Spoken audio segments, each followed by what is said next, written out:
Here's a tutorial to stop showing this message when you log into your account on a web browser.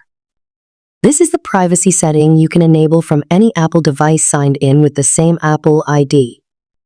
I will see how to do it from an iPhone or Mac. On an iPhone, launch the Settings app. Tap on Apple ID profile name and verify with your Apple ID. Here's your Apple ID. Now tap on iCloud and scroll to the last option, Access iCloud data on the web.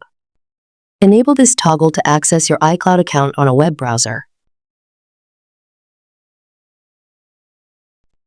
Alternatively, for Mac users, go to the Apple logo from the top menu and open System Settings. Select Apple ID profile name and click on iCloud. Now scroll to the last section on the right and enable the toggle to access the iCloud account on the web. That's it. Refresh the web page and iCloud.com on web browser is accessible. Check, and I hope this is helpful. I hope you found this video helpful. Please like, share, and subscribe for new video updates.